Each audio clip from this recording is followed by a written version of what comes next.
9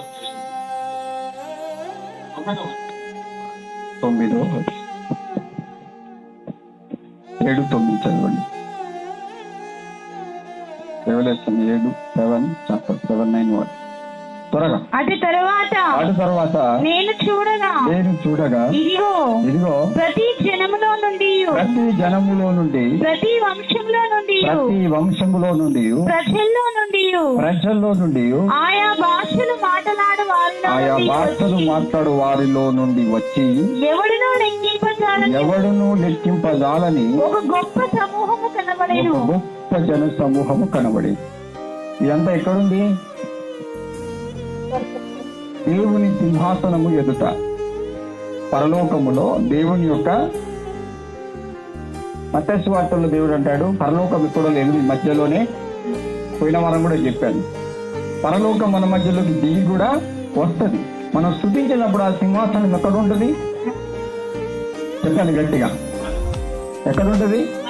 ఎందుకంటే ఎవరైనా మీకు ప్రశ్నించినా మీకు జవాబు చెప్పడానికి వాక్యం చెప్తున్నాను, నతకడానికో నిద్రపోవడానికో కాదు. ఎందుకంటే చాలా మంది ఇలా స్తోత్రం చెప్పానంటే 2 చేతులు పైకి ఎత్తారు, చూపించట్లేదు. అది కరెక్ట్ కాదు, వాక్య విరుద్ధమైన పని అవుతుంది. ఈ చేతులు ఇచ్చిన ఎందుకు ప్రభుని? అలసిపోవద్దు. నాకులు ఏమంటే ఎన్ని గంటలు వేస్తావు? చేతులు గుంజుతాయి, ఎప్పుడు గుంజవు కదా. ఇట్లా అంటే మాత్రం ఏమన్నా ఉప్పులు ఎత్తాయి కదా. చూడండి వాళ్ళు ఏం చేశారు, చదవండి. వాక్యము, దేవునికి నీ మీద ప్రేమ ఉంది కాబట్టి గద్దిస్తున్నాడు. ఇది మన మంచిదే, మీకు తెలియదు కాబట్టి ఎక్స్ప్లెయిన్ చేస్తున్నాడు. చదవాలి. ఏమన్నా అక్కడ? వారు తెల్లని వస్త్రములు ధరించుకున్న వారై ఖర్జూరపు పంటను చేత పట్టుకొని సింహాసనం ఎదుటను గొర్రెపిల్ల ఎదుటను నిలవబడి సింహాసనాసీనుడైన మా దేవునికి గొర్రెపిల్లకును మా రక్షణకై స్తోత్రమని మహాశబ్దంతో ఎలుగెత్తి చెప్పిరి. స్తోత్రము చెప్తూ ఉన్నారు వాళ్ళు. హల్లెలూయా. మనం స్తుతించినప్పుడు ఆ మట్టలు ఖర్జూరపు మట్టలు ఏదైతే ఉన్నాయో తీసుకొని దేవునికి స్తోత్రం అని దేవుని ఏం చేసిన పరలోక రాజ్యంలో స్తుతించారు. తమ కూడా ఎప్పుడు కానీ ఈ జీవితంలో గొప్ప అవకాశం. మనం ఇంట్లో అయితే ఇలా స్తోత్రం అని చేతులు ఎత్తి స్తుతిస్తావను, ప్రార్థన చేసే మహా ఎక్కువ. కాబట్టి దేవుని సన్నిధిలో వచ్చినప్పుడు అలా ఎవరైనా చేతులు ఎత్తి ఇలా స్తుతించలేదనుకోండి, వారికి ప్రేమతో చెప్పండి, కోపంతో కాదు, ప్రేమతో చెప్పండి. తప్పు, ఇలా నీ చేతులు పెట్టి నువ్వు స్తుతించు. ఒకవేళ వాళ్ళు దయ్యపు మనుషులైతే పారిపోతారు, అక్కడ ఉండలేరు. ఎందుకంటే దయ్యము దేవుని స్తుతించలేదు, పారిపోతారు. ఆత్మీయులైతే ఏం చేస్తారంటే వాళ్ళు బాధపడరు. నా యేసయ్యను ఆరాధించడానికి చెప్తున్నారు, నేను చేసింది కరెక్ట్ కాదు, నా తండ్రిని మహిమపరచాలని వాళ్ళు ప్రోత్సాహన పెట్టుకుంటారు. మీ చేతులు ఏమైనా మరీ బలహీనంగా, చేత కాకుండా మరీ లేవలేని పరిస్థితిలో ఉంటే దేవుడు అర్థం చేసుకుంటాడు. మీ చేతులు పైకెత్తి స్థుతించవలసిన అవసరం లేదు. ఎందుకంటే చేతులు బలహీనంగా ఉన్నాయో ఆయనకు తెలుసు. కాబట్టి ఆయన మంచిగా ఉన్న చేతులను కూడా ముసలి లెక్క, చేతులు చాతగానో లెక్క మనం ఉండకూడదు. ఎందుకంటే దేవుడు మనల్ని ఆయన సింహాసనం దిగి వచ్చినప్పుడు ప్రతి వ్యక్తిని ఆయన చూస్తాడు.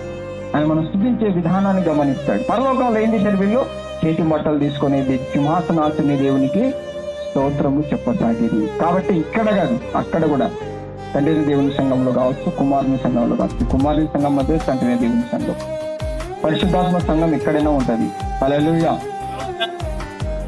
హైదరాబాద్ ఉంటుంది, ఖమ్మంలో ఉంటుంది, ఎక్కడైనా ఉంటుంది. హల్లెలూయా. ఆత్మలో ఎవరు నివసిస్తారో వాళ్ళు మంచి. దయచేసి ఇది గుర్తు పెట్టుకోండి, నోట్ చేసుకోండి. మీరు ఇంకెవరైనా చెప్పాలనుకుంటే వారికి చూడండి. మీరు పరిచయ కోసమే, ఉట్టిగా చూడడం కాదు. నేను చూపించినప్పుడు నేను చూస్తాను. దయచేసి ఇది ఫైనల్ చేసుకొని ఇంకోసారి అలా చేతులు పైకెత్తి స్తుతించకుండా మాత్రం ఉండకండి. ఓకేనా? దేవుని వాక్యంలో వెళ్దాం. ఇప్పుడు ఈ రోజున దేవుని యొక్క వాక్యం ఏంటిదంటే, దేవుని బిడ్డలారా, దేవుడు నాకు ఒక విషయాన్ని బయలుపరిచాడు. అదేంటంటే దేవుని యొక్క సొత్తు, మనము దేవుని యొక్క సొత్తు అయిన ప్రజలుగా ఉన్నాం. ఆ విషయాన్ని గుర్తుపెట్టుకోండి. మీరు మర్చిపోయి ఉండొచ్చు, దేవుడు జ్ఞాపకం చేయమన్నాడు. సొత్తు అయిన ప్రజలు ఎలా ఉండాలో ఈ రోజున మనం లేఖనాల ద్వారా ధ్యానం చేద్దాం. మరి ప్రకటన గ్రంథం వాక్యం కూడా అక్కడికి వస్తుంది, నాకు తెలిసిన వాక్యమే. బట్ ఫస్ట్ మనము ఈ యొక్క దేవుని సొత్తైన ప్రజలుగా ఉండే విధానంలో ఫస్ట్ ఏ విధమైనటువంటి భయభక్తులు జీవించాలో మనం నేర్చుకున్నాం. హల్లెలూయా. యెషయా గ్రంథము 12వ అధ్యాయము 10వ వచనం.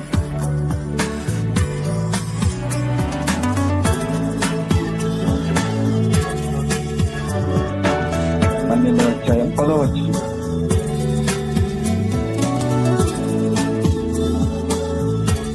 త్వరగా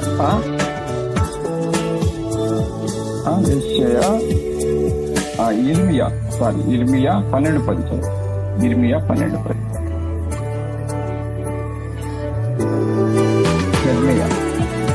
కాపరులు అనేకులు నా ద్రాక్ష తోటలను చెరిపి ఉన్నారు. రెండోది, నా సొత్తును తొక్కివేసి ఉన్నారు. నాకు ఇష్టమైన పొలమును పాడుగాను ఎడారిగాను చేస్తున్నారు. ఇక్కడ సొత్తు అనేటువంటి మాటను దేవుడు ఉపయోగిస్తున్నాడు. సొత్తు అంటే ఏంటిది?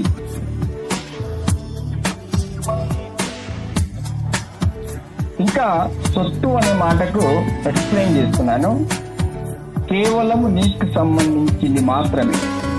ఇక దాంట్లో నీ భార్యకు కానీ, నీ బిడ్డకు కానీ, అక్కకు కానీ, చెల్లెకు కానీ, తమ్ముని కానీ ఎవరికి సంబంధం ఉండదు.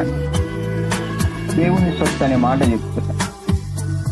ఇది మీ జీవితంలో గుర్తుపెట్టుకో. సొత్తు అంటే ఏంటిది? ఎవరికైతే సొత్తుగా చేసుకున్నాడో వారికి. దాంట్లో ఎవరు కూడా దాంట్లో మిక్స్ కావడానికి అవకాశము లేదు. అందుకే దేవుని ప్రజలను కొంతమంది దొంగ కాపరులు, అబద్ధ బోధకులు ఏం చేస్తున్నారంటే దేవునికి దూరం చేసేసి ఆ దేవుని సొత్తైన ప్రజలను వారికి అనుగుణంగా మార్చి దేవునికి ఇష్టం లేకుండా దేవుని సొత్తుగా చేసుకున్న ప్రజలను కూడా పాడు చేస్తున్నారని దేవుడు తన యొక్క బాధను వ్యక్తం చేస్తున్నాడు. తర్వాత యెషయా 43వ అధ్యాయము 1వ వచనం చూసినట్లయితే ఇక్కడ ఒక దైవ దాసుని విషయంలో చెప్పినటువంటి మాటలు మనం అయితే యాకోబు నిన్ను నిర్మించిన వాడు ఇలాగూ సెలవిస్తున్నాడు, నేను నిన్ను విమోచించి ఉన్నాను, భయపడకము, పేరు పెట్టి నిన్ను పిలిచినాను, నీవు నా సొత్తు. ఇక్కడ 2 విషయాలు గుర్తుకు చేస్తాం. ఒకటేంటిది? విమోచించాడంట. రెండోది ఆయనకి ఇష్టమైన సొత్తుగా చేసుకొని ఉన్నాడు. విమోచించడం అంటే విడిపించడం. యేసు ప్రభు రక్తము ద్వారా మనం ఏమైపోయాము? విమోచింపబడ్డాం. తర్వాత మనం ఆయన సొత్తుగా మారాల్సిందే. Praise the lord. అయితే మరి దేవుని యొక్క సొత్తుగా మనం ఉన్నామా? అది ప్రశ్న. దేవుడు మనల్ని తన రక్తం ఇచ్చి విమోచించుకున్నాడు. అంటే మన పాపం చేతును, మన శాపం చేతును మనం సత్యన వారమై ఉండగా యేసుక్రీస్తు ద్వారా మన మీద కరుణం చూపించి, కనికరం చూపించి, ఈ దురాశ పాపంలో పడిపోకుండా పాప రోగ మరణాల్లోని విడిపించి విమోచించాడా లేదా? విమోచించుకున్న నీవు ఆయన సొత్తుగా ఉన్నావా అనేదే ఇక్కడ వాక్యసారం. నువ్వు దేవుని సొత్తు అంటే చెప్పాను కదా, మీరే చెప్పాలి. నువ్వు దేవుని సొత్తా? ఎంతమంది పెత్తనాలు నడుస్తున్నాయి నీ మీద? మరి ఎలా దేవుని సొత్తు అవుతావు? నోరుంది కదా, పొద్దుగాలు తిన్న అన్నం ఉన్న నైట్ ఇంకా అరగలే కదా, చెప్పేస్తాం. సొత్తు అంటే తెలుసా? దేవుని విషయంలో లోకంలో మనకు అనుబంధం ఉంది.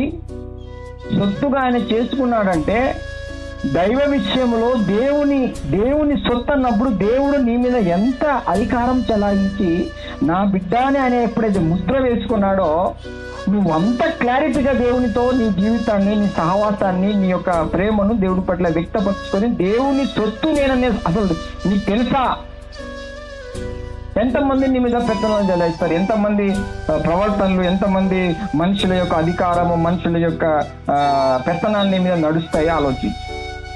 ఆయన సొత్తు అయితే ఆ ప్రజలను ఆయనే పాలించి, ఆయనే మాట్లాడి, ఆయనకి ఇష్టకరంగా మలిచి ఆయనకి ఇష్టకరంగా ఇంకా సంపూర్ణంగా ఆయన చేసుకుంటాడు.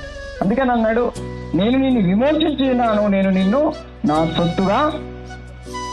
నువ్వు ఆయన సొత్తు అయితే నువ్వు ఎవరిలో ఉంటావంటే అది సోయి ఉండాలి. ఫస్ట్ చాలా మందికి సోయి ఉండదు. నేను ఆయన సొత్తును. నువ్వు ఆయన సొత్తు అయినప్పుడు నిన్నెవరు చూసినా, నిన్నెవరు మాట్లాడినా, నిన్నెవరైనా వశపరుచుకున్నా, నిన్నెవరన్నా కుయుక్తితో ప్రదర్శించాలని నేనే ఎన్నో విధాలుగా, ఎవరైనా కావచ్చు, మన ఇంట్లో వాళ్ళు కావచ్చు, బయట వాళ్ళు కావచ్చు, ఎవరైనా ఏ విధంగా అయినా తన యొక్క సన్మానానికి లేకుంటే పోడబడడానికి ఎన్నో విధాలుగా నేను లాగుతూ నిన్ను శోధిస్తూ ఉంటాను. అప్పుడు నీకు గుర్తుకుండాల్సింది ఏంటిది? ఏం గుర్తుకుండాలి నీకు?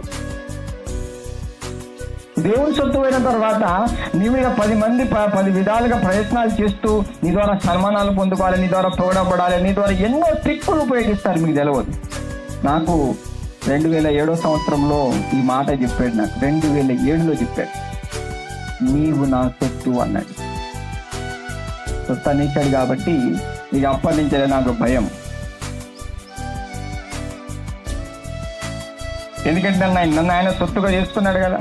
నన్ను ఎవరు చూసినా నన్ను నేను చేసుకోవాలి. ఇప్పుడు గుర్తు పెట్టుకోవాలని నేను ఆయన సొత్తునైపోయినా. ఇక నేను ఎవరు నన్ను వశపరుచుకున్నా, ఎవరి స్వాధీనం నేను పోవడానికి వీలు కాలే. చాలా మంది దేవుని సొత్తు కాలేదు, చాలా మంది కాలేదు.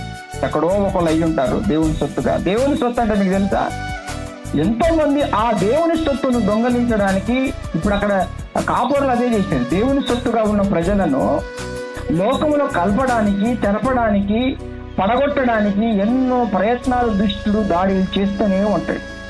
కానీ నువ్వు ఈ ఒక్క విషయాన్ని గుర్తుపెట్టుకుంటేనే నీ జీవితాంతము నువ్వు కాపాడుకోగలవు. హల్లెలూయా. ఎందుకంటే మనం ఎక్కువగా మోసపోయేది ఎక్కడంటే కుటుంబ వ్యవహారంలో మోసపోతాం. దేవునికి దూరం చేసేట్టుగా కొంతమంది ప్రయత్నిస్తారు మన పట్ల. అప్పుడు మనం ఏం చేస్తాం? ఈ వాక్యాన్ని గుర్తుపెట్టుకుంటావా? అసలు తెలిస్తేనే కదా మనకు అసలు ఆ వాక్యం తెలిసిందే ఇవ్వాల. మరి జాగ్రత్త పడాలని చెప్తున్నాడు. దేవుడు ఏం చేసుకున్నాడు? ఇప్పుడు నువ్వెవరి సొత్తు అయిపోతావు? ఎవడు ప్రేమిస్తే వాని ప్రేమలోనే పడిపోతావు, ఎవడు వశపరిస్తే వాళ్ళ వశంలోనే వెళ్ళిపోతావు. పొరపాటున సెల్లు నీకిలిచ్చింది అనుకో, ఆ ఇంటర్నెట్లో కొట్టుకోబోతావు. నీ గుర్తుకుండాల్సింది ఇదే. ఎవడన్నా బంధువు అదే కొద్దిగా పోతారా అంటే అటే కొట్టుకోబోతావు. నీకు గుర్తుకుండాల్సింది ఏంటిది? నువ్వు దేవుని యొక్క ఆ సొత్తును అపహరించాలని దుష్టుడు నానా విధాలుగా శోధిస్తూ పన్నగాలు పుట్టిస్తూ ఉంటాడు. అప్పుడు నువ్వు గుర్తుపెట్టుకొని, నేను దేవుని సొత్తుగా తన రక్తంలో కడగబడి విమోచించబడిన ప్రజగా నేనున్నాను కదా, మరలా ఈ పాపం అనే దాస్యం కింద నేను పోకూడదు. దేవుడు నన్ను పాలించాలి, ఆయన బిడ్డను కాబట్టి నా విషయంలో ఎవరికి చెప్పాలి? డైరెక్ట్ నా విషయంలో మీరు ఆలోచించడం, అనుకోవడం, తలంచుకోవడం, నన్ను ఏ విధంలో బయటకు లాగడం మీరు చేయకండి. ఎందుకు ఇలా చెప్తున్నావు అంటే, నేను నా ప్రియుని దానిలో ఆయనకి నేను ఇష్టరాలి. నేను ఇష్టపడ్డాడు, నన్ను తన సొత్తుగా చేసుకున్నాడు. నేను ఆయన సొత్తును, నేను ఆయన సొత్తుగా ఉన్న వ్యక్తిని కాబట్టి నన్ను మీ లోకానుసారమైనటువంటి క్రియలు లావకూడదు అని నువ్వు చెప్పగలగాలి, అలా ఉండగలగాలి. అందుకే దేవుడు యాకోబుని చూసి చెప్పాడు, నేను నిన్ను విమోచించుకున్నాను. ఒకటి, రెండోది నువ్వు నా యొక్క సొత్తు. కొత్త నిబంధన గ్రంథం కూడా అది చెల్లిస్తుంది. మనము కొరింథీయులకు రాసిన పత్రిక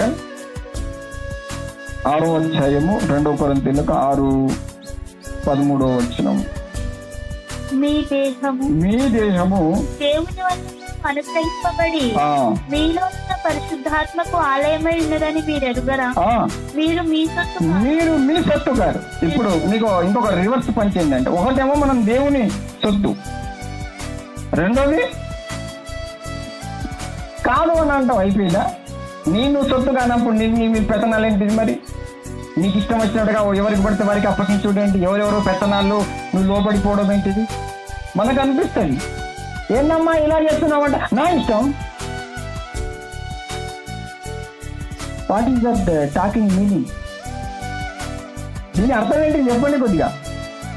నీ ఇష్టం అంటే నీ సొత్తు అన్నట్టే కదా నువ్వు. అర్థమవుతుందా? ఇంగ్లీష్లో చెప్పాలా? నాకు ఇంగ్లీష్ ఎట్లాగో రాదు. ఇది నేర్పించేసరికి ఇంగ్లీష్లో నైడే కావచ్చు. చెప్పరేంటిది? ఏదైనా చేసేవాళ్ళు ఏమంటాం మనం? బాగా చెప్తాను, నా ఇష్టం, నీ సొత్తు అదువు.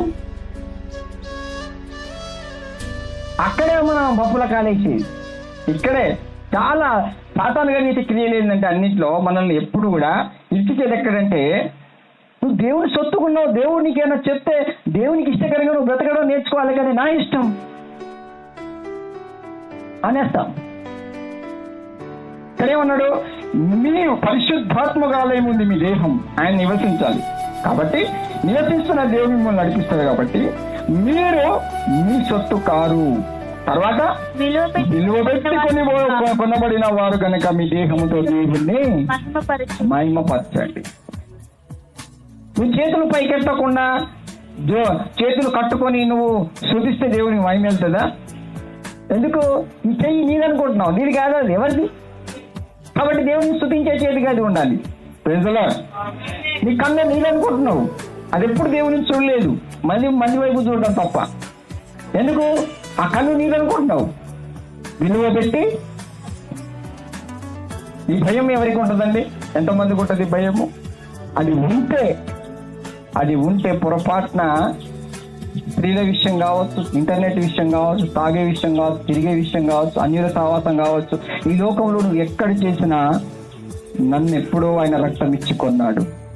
ఈ భయము నీలో ప్రతిరోజు పుట్టాలి. భయం అనేది నీలో ఉండాలి. అమ్మో, నన్ను దేవుడు తన సొత్తుగా చేసుకున్నాడు.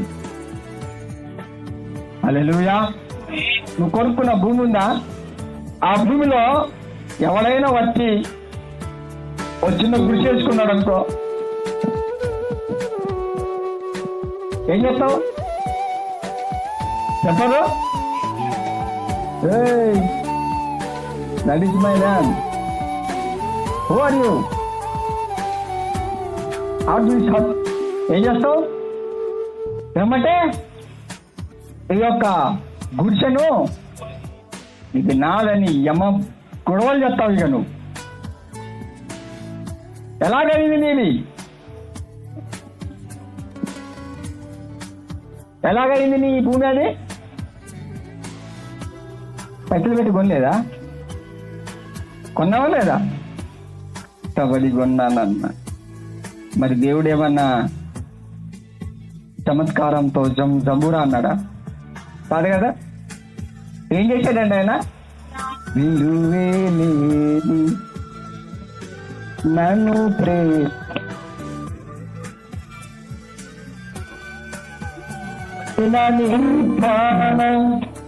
త్యాగము చేశావు. నువ్వు విలువ లేదు నీకు. లోకములో వచ్చే భయంకరమైన పాపము, ఒక్కొక్క శాపం, ఒక్కొక్క తెగులుగా, ఒక్కొక్క మరణము, ఒక్కొక్క భయంకరమైన తెగులు, ఇప్పుడు లేని రోగాలు వస్తున్నాయి. ఇవన్నీ దాడులు చేస్తున్నాయి, ఒక్కొక్క మనిషిని నాశనం చేస్తున్నాయి. కానీ ఆ వ్యక్తి ఎందుకు ఇలా దాడులు చేస్తున్నాయి అంటే, నువ్వే ప్రతి శాపానికి నీ జీవితాన్ని అప్పగించి దేవుని విలువైన సొత్తు అనేటువంటి విషయాన్ని మర్చిపోయావు. అందుకే జ్ఞాపకం చేస్తున్నాడు, నీవు నీ సొత్తువు, నాకు ఇష్టం ఉన్నట్టుగా నేను బతుకుతాను. ఎప్పుడు యేసు రక్తంలో నువ్వు బాప్తిస్తం తీసుకున్నావో ఆ రోజు నుంచెల్లే నువ్వు యేసయ్య బిడ్డగా. ఇది నువ్వు అప్పుడే మర్చిపోయి మన లోకంలో నీ ఇష్టానుసారంగా, మంది ఇష్టానుసారంగా నువ్వు జీవించి, లేని శోధనలు, లేని కష్టాలు, లేని మరణాలు, లేని సమస్యలు తీసుకొచ్చి పెట్టి తర్వాత ఏం చేస్తావు? అయ్యా, నాకు దేవుడు ఏం కాపాడుతలేడయ్యా, నీ ప్రార్థన అంగీకరించాలయ్యా అని తెలిసి చేస్తున్నావా, తెలియక చేస్తున్నావా? నీవు ఆయన సొత్తు అయినప్పుడు నీవు ఎవరిని పడితే వాళ్ళని ప్రేమించి ఎవరి మీద వాళ్ళ మీద ఎక్కడికి పడతాడో కొట్టుకుపోతా ఉంటే నువ్వు దేవుని సొత్తు అయిన బిడ్డగా ఎలా కనిపిస్తావు దేవుని సన్నిధిలో? హల్లెలూయా. సాతానుడు చాలా ట్రిక్కులు ఉపయోగిస్తాడు. 2007లో నన్ను ఎప్పుడైతే దేవుడు తన సొత్తు అన్నాడో అప్పటి నుంచి నన్ను ఎవరైనా ప్రేమించినా, ఎవరైనా మాట్లాడినా, ఎవరైనా పొగిడినా నాకు భయం ఎక్కువ. పొగడ్తలతో కూడా పడేస్తారు. మీకు తెలుసో తెలియదో? తెలియదు, నాకు తెలుసు, నా జీవితంలో అనుభవిస్తున్నా. నువ్వు అసలు ఏందన్నా అంటే కథనే, నీ పునాదులన్నీ ఖరాబ్ అయిపోతాయి. ఆ అనుభవం నాకున్నాయి కాబట్టి చెప్తున్నాను. మనుషుల ముట్టు నేను కోరుకోను, నా ప్రభులో నన్ను నేను చూసుకుంటాను అంతే, ఇంకా వేరేదేం లేదు. ఈ మనుషుల మహిమ ఎంత డేంజర్గా తాగుతుందంటే అది నాకు తెలుసు. ఆల్రెడీ పెద్ద పెద్ద బోధకులు కూడా మనుషుల మహిమలో పడి చనిపోయిన వాళ్ళు చాలా మంది ఉన్నారు.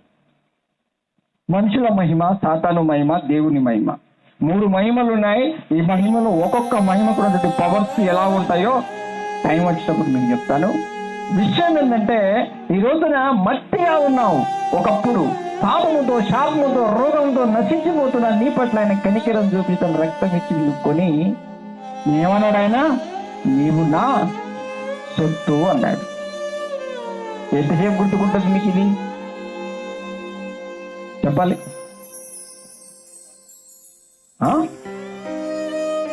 ఇప్పుడు కూడా గుర్తుకుంటుందా? గుర్తుకుంటే అయిపోయినా జాగ్రత్త పడాలి. పొరపాటున నేను దేవుని సొత్తుగా ఉన్నాను కదా అని చెప్పేసి సొత్తుగా ఇప్పుడు పరిశుద్ధంగానే దేవుడిని తన రక్తంలో కంటే పరిశుద్ధపరుచుకున్నాడు. ఇప్పుడు మనం ఎవరి సహవాసంలో ఉండాలి? పరిశుద్ధుల సహవాసంలో ఉండాలి. పందులను తీసుకొని పెట్టుకున్నాం అనుకో, ఆ పంది ఎన్ని రోజులు ఉంచినా కూడా అది ఏ రోజైనా గుర్తుకుపోగా అవసరమైతే నిన్ను పూసేస్తుంది. కానీ నువ్వు ఎంత కంట్రోల్ చేద్దామని అది ఏమి పోద్ది మళ్ళా. అందుకే పందులను సహవాసం చేయొద్దు. మనకి దైవజనుడు చెప్తాడు, అది మనకు అర్థం కాదు. అన్యుల సహవాసం చేయకూడదు, పరిశుద్ధంగా జీవించు. యేసు ప్రభు పాపిని ప్రేమించాడు కానీ పాపపు పనులు చేయలేదు.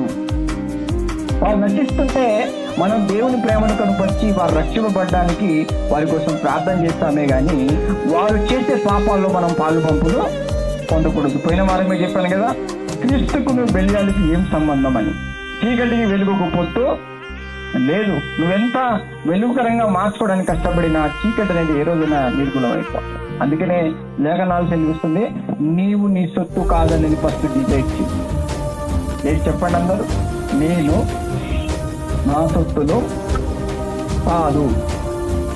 బైబిల్ ఏమున్నది? నీవు నీ సొత్తు అనేది. ఇప్పుడు మీకు ఎలా అనిపిస్తున్నా? నేను నా సొత్తు చెప్పగలుగుతారా ఎవరైనా? కొద్దిగా దీని వరకే ఏం కాదు, ఇంకా నిలబడు కాదు, నేను పోయి ఇట్లా మందు కొట్టేస్తాను ఖాళీ అక్కడ దగ్గరకు వచ్చి అంటే అంటావాను? నేను నా సొత్తు కొద్దిగా పర్మిషన్ తీసుకోవాలి. ఎవరి పర్మిషన్ తీసుకోవాలి? అడుగుతావా? ప్రభు మనసాక్షిని విచారిస్తావా?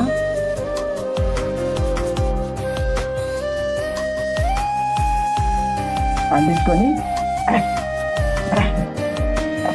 దేవానంద నువ్వేం చేసినావు? దేవానంద ఎక్కడ కాపాడినావు? దేవానంద ఎడ బాగు చేసినావు? నాకెందుకు ఈ శోధన వచ్చింది? ఎప్పుడో తన సొత్తుగా నేను చేసుకున్నాడు ఆయన. హల్లెలూయా. నన్ను నీ సొత్తుగా చేసుకున్నావులే. ఇక నీ పని ఏంటంటే ఆయన సొత్తు అనేది గుర్తు పెట్టుకోవాలి ఒకటి. రెండోది, నీకు నువ్వు సొత్తు కాదనే విషయాన్ని కూడా గుర్తు పెట్టుకోవాలి. 2 పెట్టుకోవాలి నువ్వు. ఎందుకంటే ఏదైనా పిలిచినా ఎక్కడికైనా పరిగెత్తాలన్నా ఏదైనా చేయాలన్నా నా అనేది వస్తుంది కదా. ఏమొస్తుంది? ఫస్ట్ ఎక్కడికైనా వెళ్ళేటప్పుడు నువ్వు ఆలోచిస్తావు, నేను పోవాలా అంటావా, లేకుంటే నేను ఏం అడగాల వద్దా అంటావా? చెప్పు గట్టిగా అనవు. ఏమంటావు? నేను పోవాలా వద్దా నీకు నువ్వే ఆలోచించుకుంటావా లేదా? అందుకే అక్కడ అన్నాడు, నీ సొత్తు నువ్వు. ఇంత క్లారిటీగా బైబిల్ చెప్తున్న తర్వాత కూడా మనం ఏం చేస్తున్నాం? మన ప్రవర్తన ఎలా ఉంది? అంటే మరి ఎలాగంటే నీ మనస్సాక్షి సిద్ధంగా ఉంటుంది, నువ్వు అడగడానికి సిద్ధంగా ఉండాలి. ఒకవేళ నీ మనస్సాక్షి చెప్పకుంటే బైబిల్ చదవాలి. ఒకవేళ బైబిల్లో జవాబు రాకుంటే ప్రార్థన చేయాలి. ఒకవేళ ప్రార్థనలో జవాబు రాకుంటే ఏం చేయాలి? చెప్పాలి. ఏం చేయాలి? దైవజనునికి ఆత్మీయులకు ఫోన్ చేసి, అన్న పలాని విషయం అంట, ఇదంట, అదంతా, నేను పోవాలా వద్దా అని ఏం చేయాలి? దైవజన్ని ఇంతకుముందు చెప్పిన వాక్యం, గతంలో అయితే మీరు దేవుడు లేని వారును అన్యజనులై ఎటు పడితే అటు కొట్టుకొని పోతిరి అనే పేరు రాసిన పత్రికలో ఉంది. ఇప్పుడు మీకు దేవుడు ఉన్నాడా లేడా? ఉన్నప్పుడు నేను ఎలా నడిపిస్తాడు, నువ్వు ఎలా నడవాలనేది అనేది నువ్వు సిద్ధపడాలి. కానీ మరలా దేవుని వెంబడిస్తూ కూడా ఇష్టం ఎదురుగా ఎటు అటు కొట్టుకోపోతావు. మళ్ళా ఆ కొట్టుకోపోయిన దెబ్బలనే తాకుతా ఉన్నప్పుడు, ఆ శోధనలు, ఆ సమస్యలు ఇవన్నీ నీ మీద పడుతూ ఉన్నప్పుడు ఇక కృషించిపోయి దేవుడు నాకేం చేశాడు, దేవుడు ఒకసారి నేను స్వస్థపరిచాడు, తన సొత్తుగా చేసుకున్నాడు. నీ విషయం ఏంటంటే అసలు నిన్ను కాపాడుకోవడము నీ వల్ల అయితే లేదు. నువ్వు దేవుని సొత్తు అనే విషయాన్ని మర్చిపోయి నీకు నువ్వే సొత్తు అనుకుంటున్నావు. అంతేనండి. మన బుద్ధి ఎక్కడ కనిపించింది అంటే ఎవరికేమన్నా అన్నామనుకో, గట్ట అంటాడు అన్నయ్య, అది మా ఇష్టం. మరి నువ్వు ఫోన్లో ప్రార్థన చేయి అన్నప్పుడు చేయకుండా ఉండడం నా ఇష్టం కాదా? మరి చేయనప్పుడు నువ్వు ఎందుకు ఫీల్ అవుతావు? సపరేట్ అయిపోకో. ఇష్టమైన తిరిగేది నీ ఇష్టం అయితే ఫోన్లో ప్రార్థన చేయకుండా కట్ చేయడము నా ఇష్టం. స్తోత్రం చెప్పరా? ఎట్లా చెప్తామన్నా మాకు రోగాలు వచ్చి చచ్చాను? రావకుండా జాగ్రత్త పడు. నువ్వు దేవుని సొత్తుగా ఉండడానికి ఇష్టపడు. దేవుడు నీకు సొత్తు కాదనే విషయాన్ని గుర్తు పెట్టుకో. నీ ఇష్టమైనట్టుగా నువ్వు బతకకూడదు. ఎప్పుడైతే బాప్తిసం తీసుకున్నావో అప్పుడు ఆయన సొత్తుగా మార్చబడ్డారు. ఇంకా ఏది చేసినా ఎవ్రీథింగ్, నీ అక్కకైనా నీ అమ్మకైనా నీ చెల్లికైనా ఎవరికైనా చెప్పు, నేను నా యేసయ్య సొత్తును. నేను ప్రార్థన చేసుకొని మనం అన్ని రీజన్ తీసుకుంటాం, ఎటు పడ్డట్టు కొట్టుకోపోతాం. లాస్ట్కి అన్న అది కాలేదు, ఇది కాలేదు, అది కాలేదు, ఇది కాలేదు. సరే ఏదేదో చేసుకున్నావు, ఏదేదో నువ్వు అనుకున్నావు, దానికి ఏది జరగట్లే, ఇప్పుడు అది తీసుకొచ్చి నాకు జరిగిస్తావు. అక్కడ దేవుని పర్మిషన్ ఉందా లేదా ఏం ఆలోచించలేదు, నీ సొంతంగా ఇష్టపడి చేసుకొని లాస్ట్కి నన్ను ఇక నువ్వు సావు అంటే నేను చావాలంటే నేను అలాగే టచ్ అయిపోయినా. 2007లో నేను చచ్చిపోయినా, 2008లో దినాలు అయిపోయినాయి, 2009లో మాసాలు కూడా అయిపోయినాయి, 2010లో మొత్తమే సంవత్సరికమే అయిపోయింది. మరి ఇప్పుడు బతుకునేది ఎవరు? యేసయ్య. హల్లెలూయా. ఆయన నాలో ఉన్నాడు కాబట్టి నేనున్నాను. ఆయనను కూడా మీరు చంపేయాలనుకుంటే మాత్రం తర్వాత మీ పానానికే ముప్పు. మరి బతకాలంటే ఇక్కడే రోమపత్రిక 14 మనం బ్రతికినను చనిపోయినగా ఆయన ఇష్టలుగా ఉండుటకు చూసుకుంటున్నాం. బతికిన ఆయన కోసమే, చనిపోయిన ఆయన కోసం చనిపోయాను. ఇప్పుడు బతకాలన్నా నేను ఆయన కోసమే, మీకోసం బతకాలా? ఎందుకంటే మీ సొత్తు కారు, మీరు ఏసే సొత్తు అనేది మీకు మర్చిపోయారు. అలాంటి వాళ్ళ కోసం నేను బతుకుతా నాకేమొచ్చింది? నా ఏసే నాకు దూరం అవుతాడు. కాబట్టి నువ్వు గుర్తుపెట్టుకో, నీవు దేవుని యొక్క సొత్తువు. నీకు నువ్వు సొత్తు అసలు కానే కాదు. ఫస్ట్ నువ్వు ఎక్కడ పడేస్తానంటే ఇతరుల విషయంలో నువ్వు కాపాడుకుంటావు. ఇంతో కొంత 50-50% కాపాడుకోగలుగుతావు, నీకు గ్యారంటీ ఇస్తాను. కానీ నీ విషయానికి వస్తే మాత్రము నీవు 100% కాపాడుకోలేవు. ఎందుకంటే నా అనే పదం ఎంత డేంజర్ అంటే అది నాకు తెలుసు. మనం ఏదన్నా డిసైడ్ అయిపోయి చేయాలి అనుకుంటాం అనుకో, దానికోసం ఎన్ని కష్టాలైనా పడమా, అదే సాతాను నీకు కలిగించే పలకినంత. కానీ నా దేవుని చిత్తం చేయాలి, నా దేవునికి ఇష్టకరంగానే బ్రతకాలి అని ఆయన సొత్తును అనుకున్నప్పుడు నీ పక్కన ఉన్న దయ్యం కూడా గజ గజ గజ గజ గజ గజ వణికింది. వామ్మో వీడు దేవుని సొట్టరా నాయనా, మనం చెప్పి నిన్నట్రా బాబు. హల్లెలూయా. దేవుని సొత్తు అయితే వేషాలు శోధించినట్టుగా నీకు 100 రూపాయలు, నీకు ఒక 500, నీకు 1000 రూపాయలు, నీకు 10 రూపాయలు ఇచ్చేసి ఇదే పాట పాడతారు ఉన్న వాళ్ళేదా? జోజో పాప ఏడుబగ్గు, లడ్డూ మిఠాయి వినిపిస్తా, చల్లని కాపీ, రండన్నయ్య మా ఇంటికి, నీకు అది పెడతా ఇది పెడతా, నీదే తీసిపోతా. నీకేం ప్రయోజనం ఉండదు. నువ్వు అనుకుంటావు అబ్బా అన్నయ్య మా ఇంట్లో మంచిగా నాటుకోడి తిన్నాడు, మంచిగా తిన్నాడు, లేకుంటే మంచి మటన్ పెట్టాం తిన్నావు, ఇక మా కోసం ప్రార్థన చేసి మమ్మల్ని కాపాడుకుంటాడని మీరు ఎదురుదో అనుకుంటారు. చెప్తున్నాను, సంఘములో పవిత్రంగా పరిశుద్ధంగా దేవుని సొత్తని ఎవరైతే నమ్మి విశ్వాసంగా ప్రతి అడుగును దేవునికి నమ్మకంగా ఎవరు ఉంటారో వాళ్ళ కోసం ప్రాణం ఇవ్వడానికైనా ఇవన్నీ ఎప్పుడు సిద్ధమే. అన్నిళ్ళతో సావాసం చేసి ఇష్టమజటుగా బతికి నాకు ప్రార్థన చేయి అని చేసిన నీకు అది ప్రయోజనం ఉండదు, నీకు బతకవు. ఎస్టల్ గ్రంథం చెప్తుంది, నీతిపరుడు తన నీతిని తప్పి వాడు పాపము చేసినాడు, వాడు బతకడు. తెలవక వాడు తప్పు చేసి వాడు దుర్మార్గుడు అయితే వాడు పాప క్షమాపణ పొంది ఇక పాపం చేయనంటే వాడు బతుకుతాడని అవశ్యమని అక్కడ చెప్తుంది. తెలిసి చేసిన వాడిని దేవుడు కాపాడాడు. నిన్నటి రోజున భక్తురాలు వచ్చి అలా ఫస్ట్ ఒకసారి దేవుడు అవకాశం ఇచ్చాడు, క్షమాపణ జరిగింది. నీకు కూడా దేవుడు ఒక్కటేసారి క్షమాపణ చేస్తాడు. ఊకే దేవుడు బాప్తిస్తంలో ఎప్పుడు బాప్తిస్తం తీసుకున్నావో అప్పటి వరకే ఇక బాప్తిస్తం నుంచి నువ్వు ఎన్ని తప్పులు చేసినా వీటన్నిటికీ జడ్జిమెంట్ ఉంటుంది, మీ చెవులో నాటబడును గాక.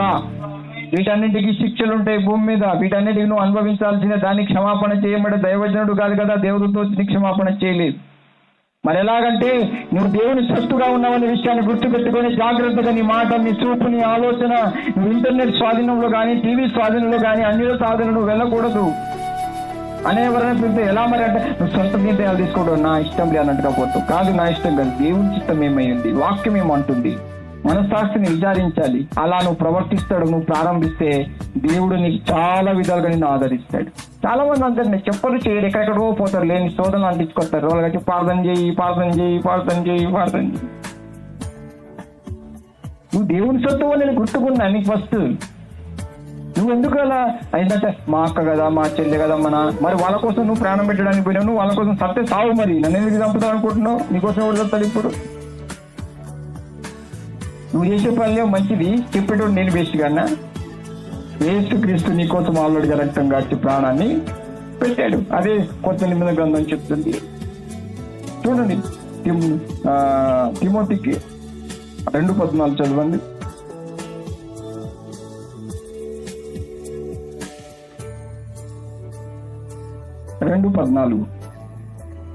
Titus 2:2 Titus chapter 2:14 14వ.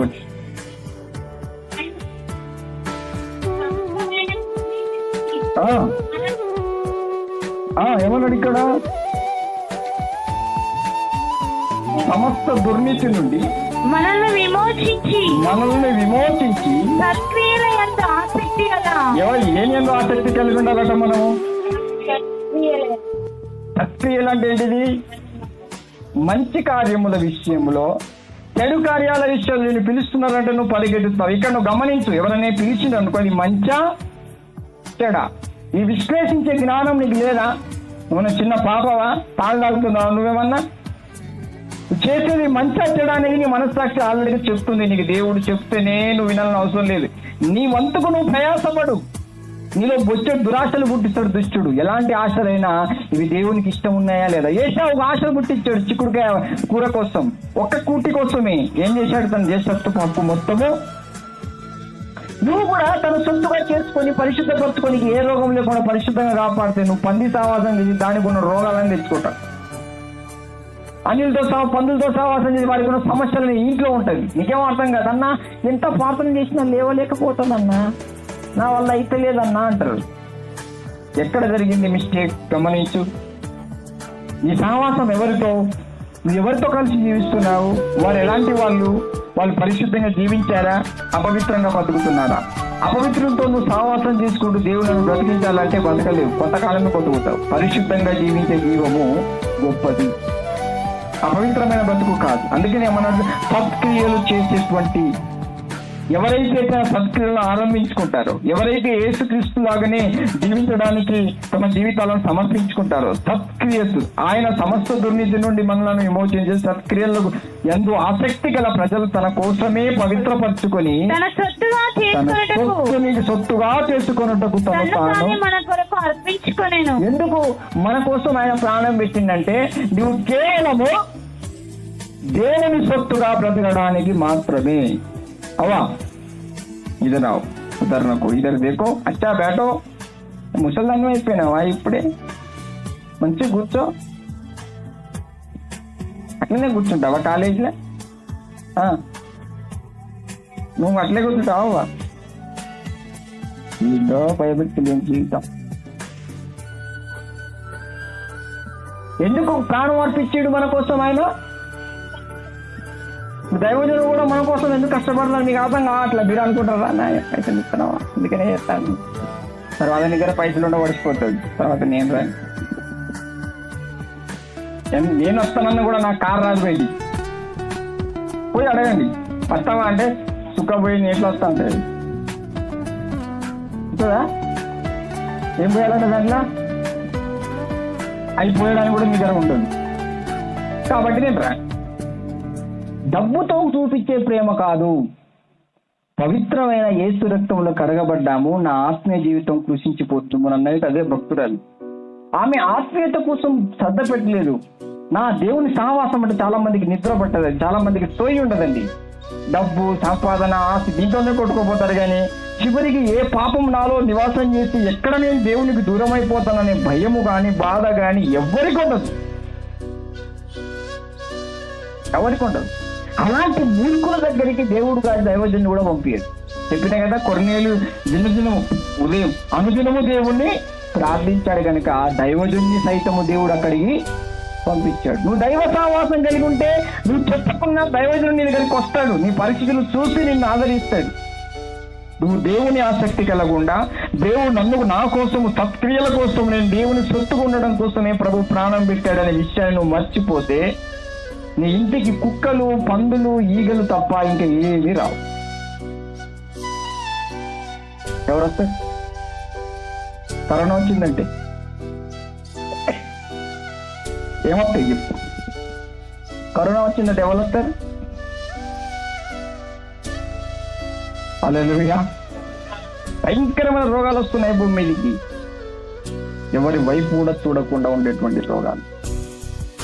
నీకు తెలుసా ప్రభు ఎందుకు అర్పించుకున్నాడు నిన్ను? ఆయన గుర్తుపెట్టుకో. నువ్వు ఇది ఇక్కడే మర్చిపోయి మళ్ళా మా ఫ్రెండ్స్ అన్నా, నీ ఫ్రెండ్స్ ఒక్కలో ఫ్రెండ్స్ ఎవడు? వాడు ఏం చేశాడు? వాడు ఫ్రెండ్షిప్ డే, ఫ్రెండ్షిప్ డే ఎక్కడ ఉంది ఫ్రెండ్షిప్ డే? వాక్యం యోహాను సువార్త 16వ అధ్యాయం ఉంటుంది. నిజమైన స్నేహితుడు తన స్నేహితుని కోసము ప్రాణమును వాడు నిజం. రియల్ అంతేనా? రియల్ ఫ్రెండ్ ఎవడు ప్రాణం పెట్టాడో నీకోసం ఒక్కొని తీసుకోరా. ఇటు పైసలు ఉన్నప్పుడు అందరూ అరే ఆటరా నా దోస్తు అంటే వీడు కాదురా అంటాడు. ప్రభు నీకోసం చేసిన త్యాగం నీకు తెలుసా? హల్లెలూయా. ఎవరైనా అంతేనండి. నేను అందుకే మొదటి స్థానం దేవునికి. డబ్బు, ధనము అన్నీ ఉన్నప్పుడు వస్తాడు. దైవజనుడు మనల్ని ఎప్పుడు వెంబడిస్తాడు తెలుసా? నీవు దేవుని కోసం కష్టపడి తహతహలాడుతూ, బాధపడుతూ, ఏడుస్తూ, అన్నయ్య నేను ఈ వారంలో ప్రభుని దూరం అయిపోయాను, దయచేసి నాకు ఇంత బలపరచు. ఎందుకు పేతురు ఆ రోజు కొర్నేలింటికి పంపించారు తెలుసా? ప్రార్థన బాగానే ఉంది కానీ వాక్యం అనేది ఆయనకు తెలవదు. చెట్టుకు ఎంత నీళ్లు పోసినా ఎరువు అనేది చాలా అవసరం. వేస్తారో లేదా మీరు చేనికి? బలం కావాలంటే ఎరువు వేయాలి. కాబట్టి ఎరువు అవసరం అని దేవుడు పేతురుతో మాట్లాడి అక్కడికి వెళ్ళు. కొంతమంది పిలిచినా నేను పోను, నాకు దేవుడు కూడా అనుమతి ఇవ్వడు. గుడుగుతారు వాళ్ళు, అయ్యో మేము పిలిస్తే రాలేదని. నువ్వు ఎవరి సొత్తు అయినా నీ దగ్గరికి వస్తాడు. కొంతమంది పిలవకపోయినా దేవుని ఆత్మ అదే తీసుకెళ్తుంది. నాకు వద్దు ప్రభు అక్కడ వాళ్ళు వెళ్ళొద్దు, వాళ్ళు అక్కడికి పోతే నాకు మనుషులు కూడా పోయారు అంటే దేవుడు అక్కడికి వెళ్ళిపోమంటే మనం అనుకునేది వేరే, దేవుడు అనుకో. ఎందుకంటే ఎందుకు ప్రభు అక్కడికి పంపించినామంటే వాళ్ళు నీకేం పెట్టకపోవచ్చు కానీ వాళ్ళు నా పట్ల ఆసక్తి కలిగి ఉన్నారు. ఆమేన్. సత్క్రియలు చేయడానికి వారి జీవితాలు సమర్పించుకున్నారు కాబట్టి నీవక్కడికి వెళ్ళు. నీకేనా కావాలంటే నేను సహాయం చేస్తానంటాడు ప్రభు. Praise the Lord. దేవుని బిడ్డ, దైవజనుడు ఎందుకు నీ కోసం సమర్పణ చేసుకున్నాడు తెలుసా? నీవు ఆయన సొత్తుగా ఉండాలని ఒక ఆశ. నీ ఇష్టం వచ్చేదా గత కాలంలో బతికావు. టీచర్ల పండుగ అయితే చాలిగా మన వాళ్ళు చదువుకొని సీక్రెట్ గా పోతారు. మన నాదంకర్ రాని దేవుని చెప్పారు, నువ్వేనా చెప్పారు కానీ నువ్వు భక్తురాలే వెస్ట్ కాలైనా ఇంకేమన్నా గుడి పండుగట, ఇలా చెప్పండి దసరా పండుగ గట, ఇవన్నీ సీక్రెట్ గా చేసే పనులు. ఆ దయ్యాలకు వస్తే వెళ్ళిపోయి అక్కడ కూర్చొని అన్ని చేస్తారు. సరే మీరు వెళ్ళొచ్చు, దానికి ఎవరు అభ్యాసం చెప్పట్లేదు. కానీ రోగాలు వచ్చినప్పుడు, బాధలు వచ్చినప్పుడు, కష్టాలు వచ్చినప్పుడు మాత్రం దేవునికి ఏ మాత్రము బదనాం చేయకూడదు. ఇది నేను వెళ్ళాను, నేను సంపాదించుకున్న రోగం కాబట్టి నేనే బాధ్యుని అని నువ్వు ముక్కు రాకి అందరికీ చెప్పుకోవాలి. డబ్బు తీసుకొని ఈ రోగం రావడం కారణం నేనే. వాక్యం నన్ను ఎన్నోసార్లు హెచ్చరించి నన్ను పరిశుద్ధంగా కాపాడాడు దేవుడు, పవిత్రంగా జీవించమన్నాడు. నేను పందుల సహవాసం చేసి ఈ రోజు నా బొందలో పడ్డాను. నువ్వే చెప్పు. మళ్ళీ దైవజన్యం మీద, దేవుని మీద, సంఘం ఎందుకు గునుగుడు? మళ్ళీ వాళ్ళకి ప్రార్థన చేయమని కూడా చెప్పకూడదు. కరెక్ట్ కాదు అది. విచ్చలవిడిగా జీవిస్తే ఆత్మీయులు కూడా అంతే. పౌరుషం కలిగిన తల్లిదండ్రులు, పరిశుద్ధంగా అన్నదమ్ములు లేరు. కనీసం వాళ్ళ బెదిరించారు. నువ్వు ఎందుకు అలా అన్ని కూడా నువ్వు బాప్తిసం తీసుకున్నావు ఇలాంటి కాక తప్పు కదా అని కనీసం ఖండించారు. వాళ్ళు ఏం చేస్తారు తెలుసా? ఫోన్ చేసి అన్నా బాగోలేదన్నా ప్రార్థన చేయన్నా అంట. ఇది కరెక్ట్ అంటావా? వాళ్ళు దేవుని సొత్తుగా చేస్తావా, లేకుంటే ఆ సొత్తుని తీసుకుపోయి సైతానికి అప్పగిస్తావా? ఎలా కాపాడాలి? దేవుని సొత్తు అంటే ఎలా ఉంటుందండి? ఎంత దేవునికి అధికారం ఉంటుంది నీ మీద? నువ్వు దేవుని సొత్తు అంటే ఆయన ఎంత అధికారం చెలాయించాలి నీ మీద? అసలు దేవుడు నాకు లేనట్టుగా ప్రవర్తిస్తారు అని లెక్క. పరిశుద్ధంగా నేను కాపాడుకోవాలి నీ జీవితాన్ని. నీ మీద నీకే అధికారం లేదంటే నీ జీవితాన్ని ఫ్రెండ్స్కో, లోకవాణులకో, లేకుంటే ఇంటర్నెట్కో, లేకుంటే పాపానికి దేనికి పడిన దాన్ని నీ జీవితాన్ని అప్పగించుకొని తర్వాత ప్రభు నన్ను ఏళ్ళు నన్ను పాలిస్తాడు అంటే దేవుడు నిన్నేం పాలిస్తాడు? ఫస్ట్ నీ జీవితాన్ని నువ్వు దేవుడికి సమర్పణ చెయ్యి. సమర్పణ అంటే ఒకటేసారి ఏది కాదండి, దినదినము రూపాంతరం చెందుతుంది సత్క్రియల పూర్వకంగా. మామూలుగా పళ్ళాన్ని ఒకటేసారి మనం లోపల బయట కడగలేమండి. ఫస్ట్ లోపల అంచు కనబడతాం, తర్వాత లోపలనే కడుగుతాం, తర్వాత బయట ఒక చేయి పెట్టగానే ఒకటేసారి కడగబోదు, మొత్తం తిప్పాలి ఇట్లా. సో మన హృదయం కూడా, మన శరీరం కూడా, మన ఆత్మ కూడా ఎన్నో విధాలుగా పవిత్రమైన సొత్తుగా ఉండడానికి మనం జాగ్రత్త పడాలి. నువ్వు దేవుని సొత్తుగా నువ్వు చేసుకోవాలి, జాగ్రత్త పడాలి. అప్పుడు కరోనా తల్లి రాని, కరోనా అమ్మమ్మ రాని దేవుడే చూస్తాడే. సీఎంకు సంబంధించింది ఇక్కడ ఏదైనా ఉన్నదనుకోండి, సీఎం సంబంధించింది ఎగ్జాంపుల్ ఇక్కడ ఒక కారే ఉన్నదనుకోండి, ఇది సీఎం కారే అనుకోండి, అది ఎవరి సొత్తు? వాని సొత్తే కదా.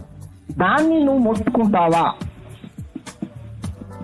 ఎందుకంటే ఆ కారు సీఎంకు ప్రతిష్ఠింపబడ్డది కాబట్టి, అది కారుది కాబట్టి దాన్ని ముట్టుకోవాలన్నా కూడా మనందరికీ ఏంటిది, అది సీఎం కారుగా అది ప్రతిష్ఠింపబడ్డది. మరి నువ్వు ప్రతిష్ఠింపబడ్డావా? నువ్వు దేవుని బిడ్డవని అనుకుంటున్నావా? అప్పుడే నీకు రోగం వచ్చింది, ఇప్పుడు ఆ కారుని ఎవడన్నా ముట్టుకుంటే సీఎం ఏం చేస్తాడు? మరి ఏం కాదు అంటాడా? నిన్నేం చేయాలని చేస్తాడు. ఫస్ట్ నువ్వు దేవుడి సొత్తుగా చేసుకో. అప్పుడు మీద రోగం వచ్చినా, వ్యాధి వచ్చినా, బాధ వచ్చినా, సమస్య వచ్చినా అది ఎవరు చూసుకుంటారు? మనం చేసే తప్పు ఏంటంటే ఫస్ట్ నిన్ను నువ్వు దేవుని సొత్తు అయిన ప్రజగా నిర్ధారించుకో. లేకుంటే దేవుడిని ఎంత ప్రేమించినా, నీకు ఏం చేసినా కూడా నీకు అర్థము. అందుకే అన్నాడు చూడండి రోమపత్రికలో, రోమపత్రిక తీయండి 13-14 చదవండి. 13-14 మెట్టుకు ప్రభు అయిన యేసు క్రీస్తును ధరించుకున్న వారే నెరవేర్చుకొనుటకు శరీరము విషయమై ఆలోచన చేసుకొనకుడి. ఇప్పుడు నీకు నువ్వు సొత్తంటే నువ్వేం చేస్తావు? నా శరీరాన్ని ఎలా పాడు చేసుకోవాలన్న ఆలోచన నీకు వస్తుందా రాదా? చాలా మంది చెప్తాను, కన్నా నాకు చెడు ఆలోచనలు పోతలేవన్నా, చెడు తలంపులు పోతలేవన్నా, ఉట్టిగానే కంట్రోల్ అయిపోతున్నా, ఉట్టిగానే వశం అయిపోతున్నా, ఉట్టిగానే చిన్నపిల్లలు పెద్దవాళ్ళు ఎవరు వశపరుచుకున్నా వారి వశంలో నేను వెళ్ళిపోతున్నా అనేటోళ్ళు లేరండి. నా ఆలోచన ఏంటో పోతున్నా, తలప్పుడు ఒక జాగాలో ఇట్లా గజిబిజి అవుతున్నాయి అంటే దానికి అర్థం ఏంటిది? నువ్వు నీ సొత్తు అనేటువంటి బేస్లోనే బతుకుతున్నావు అని అర్థం. అవునా కదా? నువ్వు ఎప్పుడైతే నేను యేసు ప్రభు బిడ్డను, యేసే నాలో ఉండాలి, ఈ చెడు ఆలోచనలు, చెడు తలంపులు చేసే అర్హత నాకు లేదని నీ ఆలోచనలతో చెప్పు, నీ తలంపులతో చెప్పు, నీ ఊహలతో చెప్పు. ఆయన నాలో ఉన్నాడు, నేను ఏది చేయాలన్నది ఆయన ఇష్టం, నా ఇష్టం కాదని యేసే చెప్పినట్టుగా నీ యొక్క ఆలోచన, తలంపులను ప్రభువా నేను నీ గురించి ఆలోచించాలి, ఇలా పాటలు ఎట్లా, వాక్యం ఎట్లా, ప్రార్థన ఎట్లా, పవిత్రంగా జీవించే విధానం మీద నాకు నేర్పించమని నువ్వు ప్రార్థించి ప్రాధేయపడి నీ సొత్తుగా చేసుకున్నావయ్యా. మరలా నేను లోకంలో కలిసిపోతే మళ్ళా భయంకరమైన పాపం నన్ను వెంటనే నాశనం చేసి ప్రభువా దయతో నన్ను నేను కాపాడుకునే శక్తి లేదన్న అడుగుని దేవుని అడుగుతూ ఏమన్నాడు అక్కడ? ఎందుకు నేను మెట్టుకు ఈ లోక సంబంధంగా ఏ ఆలోచన చేయకుండా క్రీస్తుని ధరించుకుని నెరవేర్చుకున్నట్టుకై ఆలోచన చేయకూడదు. ఎందుకు చేయకూడదు అంటే నువ్వు ఆయన సొత్తుగా చెప్పవేంది.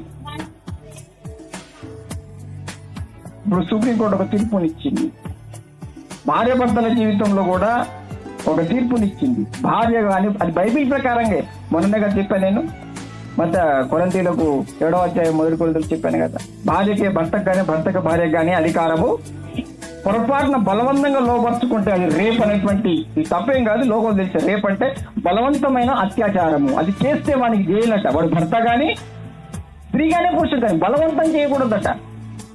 అది చదువుతేనే శాఖ అయినా కదా, ఇది బైబిల్లో ఉన్న విషయం. హల్లెలూయా.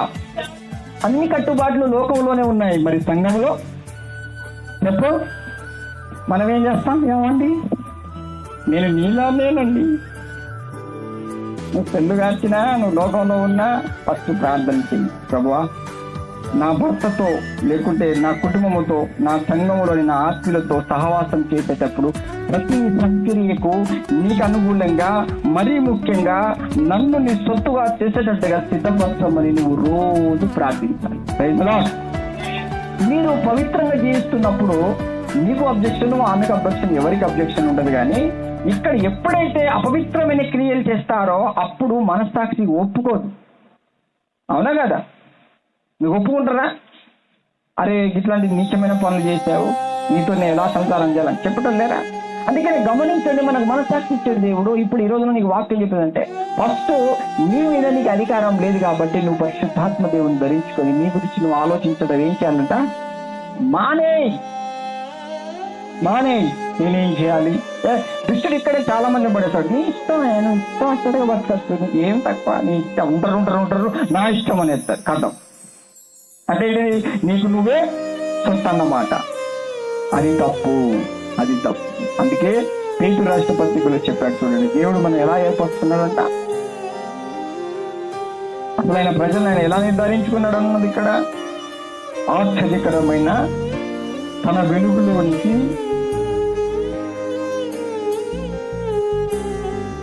మొదటి పేతురు రాష్ట్ర పత్రిక 2వ అధ్యాయము 9వ వచనం. అయితే ఆశ్చర్యకరమైన తన వెలుగులోనికి మిమ్మల్ని పిలిచిన వారి గుణాతిశయములను ప్రచురించే నిమిత్తము ఏర్పరచబడిన వంశమును. పోయిన వారంలో చెప్పారు ఏర్పాటన్నా, ప్రతిష్ఠింపబడ్డామన్నా. ఇప్పుడు లాస్ట్ 3వ స్టెప్ ఏంటిది? స్వెప్పైన. అంటే నీ మీద ఎవరి పెత్తనాలు చెలాయించడానికి వీలు. ఒక్కసారి మీరు లోకంలో వెళ్ళి చూడండి, ఎంతమంది నడుస్తాయి మీ మీద. కనీసం బాగుందా? అయ్యో నేను ఈ లోక చీకటిని విడిపించబడి దేవుని వెలుగులోనికి రావాలి, దేవుని నన్ను పాలించాలి, దేవుని స్వాధీనంలో ఉండాలి, దేవుడు నాకు అధికారి అయి ఆయన స్వాధీనంలో ఉండాలనే ఆశ ఎవరికైనా ఉంటుందంటే ఉండదు. అంటే లోకంలో డబ్బు, ధనం, ఆస్తి, సంపాదన ఉన్నదని ఒక జ్ఞానం. మన ఏశావు కనుక కూటి కొరకు తన జీవితాన్ని అమ్ముకున్నట్టుగా, మన చిన్న కుమారుడు కనుక పంది పుట్టు కోసం తన జీవితాన్ని నాశనం చేసుకున్నట్టుగా మనం కూడా అలాగే చేస్తాం. కానీ ₹1,00,00,000 పెట్టుకున్నా నువ్వు ఖతమవుతావనే దినంలోకి వచ్చావు. నిన్ను కాపాడగల వ్యక్తి ఒకే ఒకడు ఆయన దగ్గర నేను చేస్తూ నువ్వు ఆయన సొత్తుగా ఉంటేనే ఉంటావు బాబు భూమి మీద. నాకు నేనే నా సొత్తుని అనుకుంటే పోతావు. నేను కూడా కాపాడలేను, ఇన్ని ప్రార్థన చేసినా. ఖచ్చితంగా తావుపాడి కొట్టున్నావు కదా కూడా గ్యారంటీ లేదు. కరోనా వస్తే వాళ్ళు రాణిస్తారా? అది ప్రాబ్లం. కాబట్టి గమనించు, ఎప్పుడు నీ భర్తకే స్వస్థం అని కలలు కనకు, అది మార్చుకో. నా భార్యకే స్వస్థని అనుకోకు. వాక్యం అంటుంది ఎవరి మీద ఎవరికి ప్రభుత్వము లేదు, మీరు మీ సొత్తు కారు అన్నప్పుడు ఇక నీ భర్త పెత్తనమేంది, భార్య పెత్తనమేంది, అన్నదమ్ములేని, స్నేహితులేని, టీచర్లేని, ఎవరు ఏంటో ఇక్కడ ఏం పని చేస్తుందా? ఆలోచించావా? కనీసం గ్రహించావా? దేవుడు నిన్ను తన సొత్తుగా చేసుకున్నాడు. అందుకని ఏమన్నాడు చూడండి, ఆశ్చర్యకరమైన తన వెలుగులోనికి పిలిచిన వారి గుణాతిశయమును ప్రచురించే నిమిత్తము ఏర్పరచబడిన వంశమును, రాజులైన యాజక సమూహమును, పరిశుద్ధ జనమును, దేవుని సొత్తైన ప్రజలనై ఉన్నారు. ఎవరన్నా మనము భయం ముట్టాల దయ్యానికి నేను వెళ్తా అంటే వామ్మో వీడు దేవుని కుమారుడు అయినా, వీడు ఎటు పడతాడు కొట్టుకోపోవడం ఆయన, తప్పు ఉంటే తప్పునే ఉంటాడు. అక్కడుడు, అమ్మడుడు, చెల్లెదురుడు, ఏడుడు, ఏసుడే చేస్తావా పని?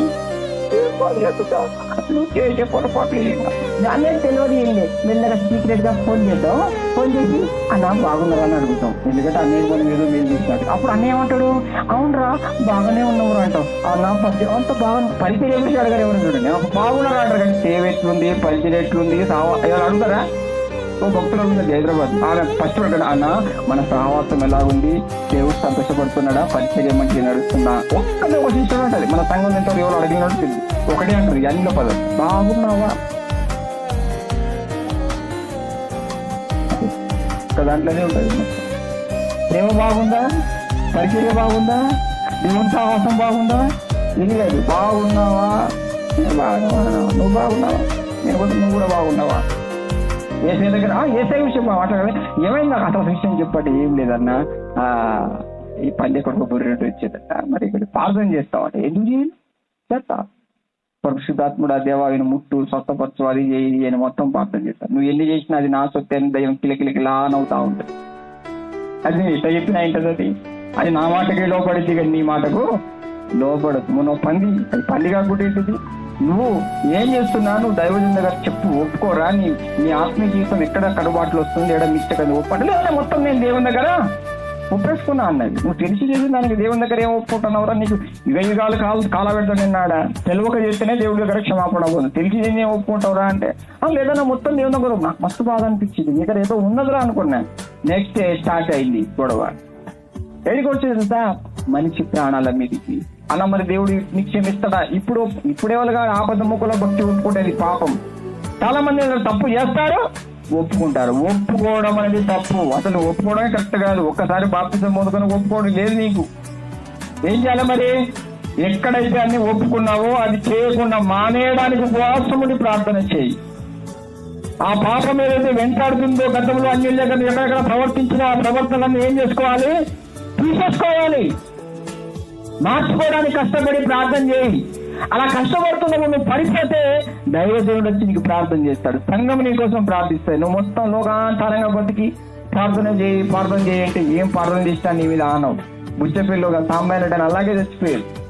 మన సంఘం భక్తుడే ఆయన దాచిపెట్టుకున్నాడు. నాకు దేవుడు చెప్పాడు, అయ్యా నీలో గర్వం బాగా వెర్రవీగుతుంది, నా మీద సంఘం మీద ప్రార్థనే ఆపేసావు నువ్వు, అది కరెక్ట్ కాదు, ఒప్పుకో అంటే లేదండి నాకేం తెలియదు అంటాడు. బాజంటదానికి ఏం తెలియదు కదన్నా అంటాడు. మనవాళ్ళు ఎంత పాపాన్ని ఎంత వెనక వేసుకోవద్దు, తప్పు చేసి ఆ తప్పును మానేయడానికి కష్టపడాలి. ఇప్పుడు ఏం చేస్తున్నాడు? దేవుని ప్రజలుగా తన సొత్తైన, మీరు ఎవరి ప్రజలు అంటే ఏమంటారు? నేను యేసుక్రీస్తు సొత్తైన ప్రజలు అని చెప్తామా? చెప్పగలుగుతామా? తెలంగాణ ప్రజలు అంటారు, భారతీయ ప్రజలు అంటారు, లంబాడి ప్రజలు అంటారు, ఎరకలి ప్రజలు అంటారు. ఇది కాదు, పరిశుద్ధమైన జనము. మాటల్లో, చూపుల్లో, ఆలోచనలు, తలంపులు అది. అలానే దేవుని సొత్తు అయితే నిన్నెవడైనా ముట్టాడే అనుకో. ఇప్పుడు అబ్రహాము భార్య శారా, ఎవడు? అయ్యుత్తు రాజు, ఏ పేరు ఆయన పేరు? అభిమేలక. అభిమేలకేనా? ఎవడో వాడు కొట్టిగాడు వాడితో మనకి. మరి వాడేమన్నా పరిశుద్ధుడా? వాడొక అయ్యుత్తుడు కదండి కదా. వానికున్న రోగం ఏంటంటే రాకాలే. ఇట్లా పంది ఏం చేస్తుందండి? ఏ గుండె ఉంటుంది దానికే. దేవుడు రాత్రిగా వచ్చేసింది, హలో ఇద్దరు దేకో, ఎవరనుకున్నావు సారా? ఎవరయ్యా? ఆమె పరిశుద్ధ జనము గాని బాధించబడినటువంటి నా బిడ్డ, నా దైవదాస్యం యొక్క భార్య. ఆమె విషయంలో ఆలోచించావు కొడక, నీకుంటది గడ్డెప్ప అన్నాడు. రాత్రి మొత్తం పిల్లలకని గడ్డ అయితే ఓ గడ్డ ఇటు నొప్పి పుట్టా, ఓ గడ్డ ఇటు నొప్పి పుట్టా. లేవగా ఎవరు మీరు చెప్పండి అంటే భూమి ఆకాశాలు సృష్టించిన పరిశుద్ధ దేవుని సొత్తులన్నాడు. ఆమె నీ దేవుని సొత్తు అయితే నిన్నవాడు ముట్టున దేవుడి శిక్షణ వారికి అనుగ్రహిస్తాడు. కానీ మనం జాగ్రత్త పడము.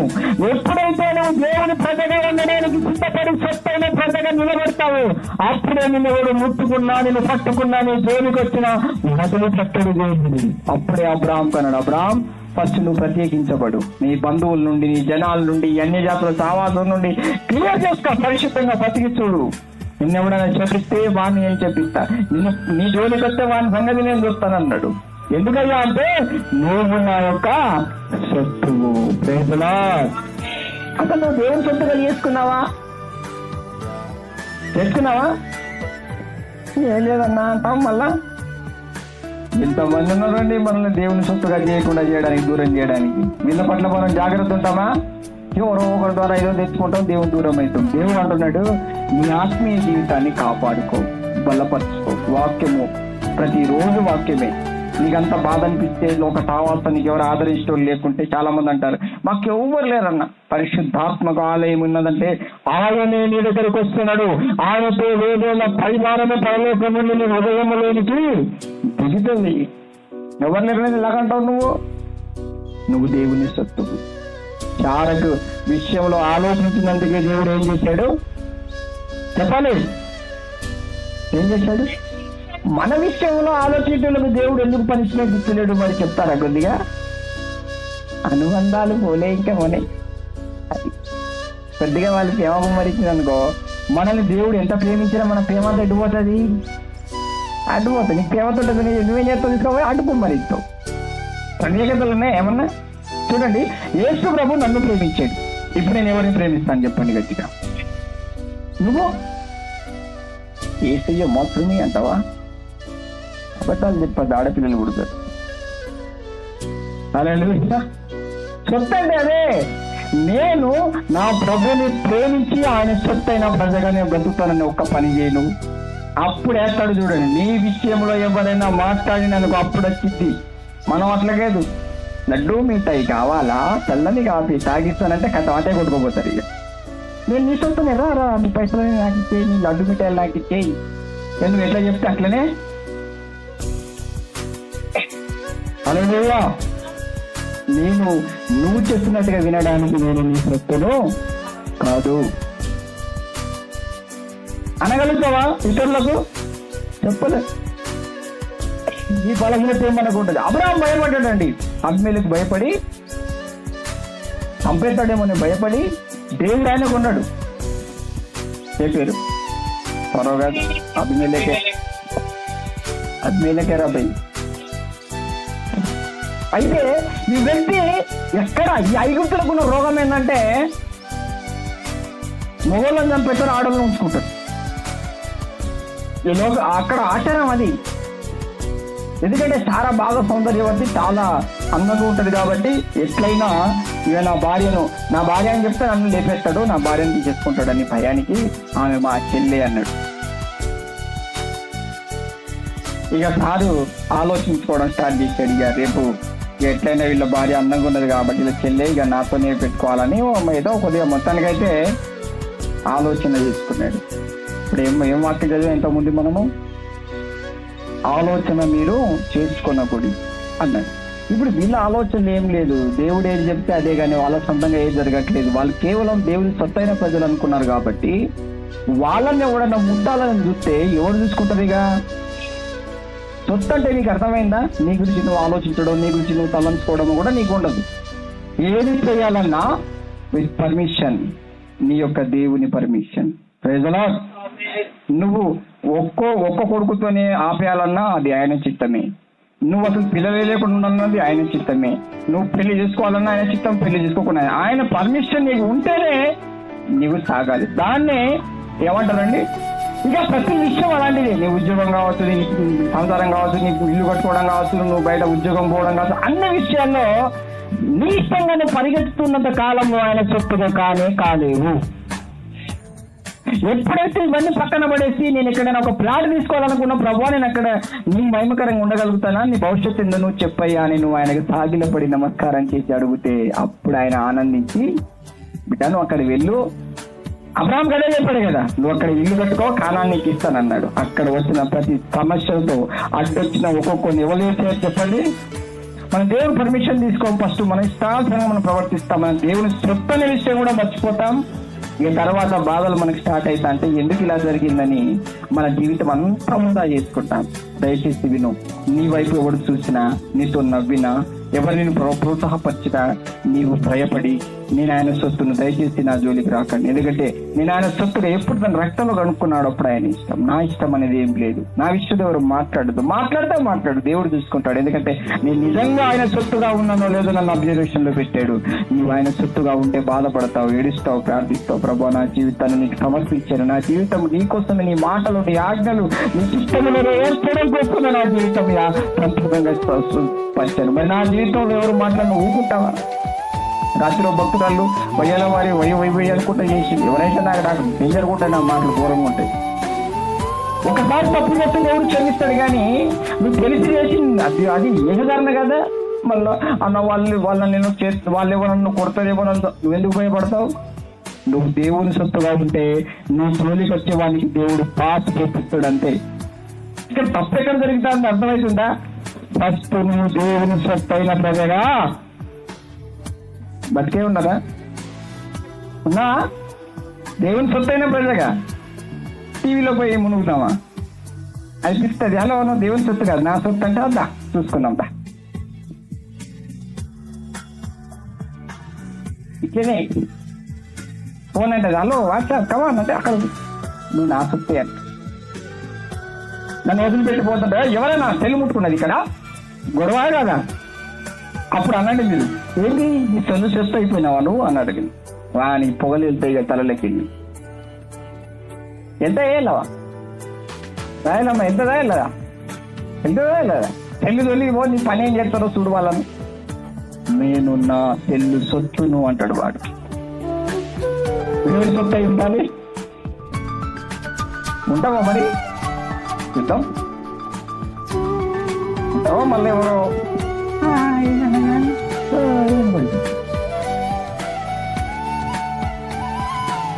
జాగ్రత్త.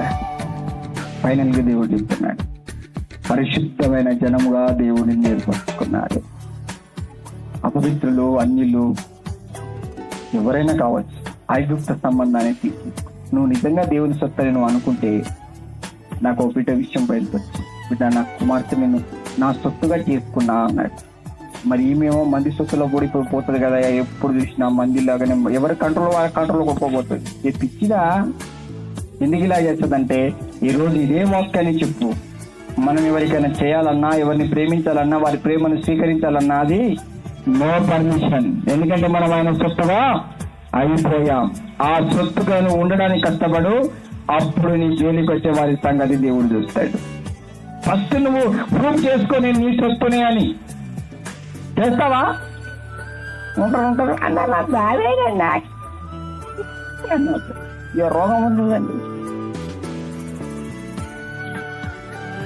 బావైతే బయట నువ్వు ఎప్పుడు రక్తంలో కడగబడ్డావు అప్పుడే ఆయన సొత్తు. నేను చూస్తే వారి గుండెల్లో భయం పుట్టాలి. ధమర్శిస్తారు ఎంతమంది తెలుసు?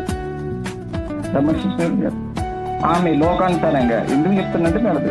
ఆమె మా సొంత మామయ్య చెల్లిని మరదలేదు. ఎప్పుడు బావా మరదలు అంటారా? నేను ఆమెను ఎప్పుడు కూడా సిస్టర్ అనే పిలుస్తాను, ఆమె అన్నయ్య అని పిలుస్తాను, ఆత్మీయ తండ్రి అని పిలుస్తాను. అంటే ఏ రూల్స్ లేవు, తీసిపడేస్తాను. అందుకని పెళ్లి చేసేప్పుడు ఇప్పుడు మా దేవాలు ఉన్నాడు ఆయన కూడా ఎప్పుడైనా బావా బామ్మడు వాడు ఉండడు భూమి మీద జాగ్రత్త అంట. వాడు ఉంటాడు అన్నానే పిలుస్తాడు. ఇంకా వేరే ఎవడే నాకు సంబంధం లేదు. అపవిత్రమైనటువంటి పేరు నన్ను పెట్టి పిలవకూడదు, జాగ్రత్త అంట.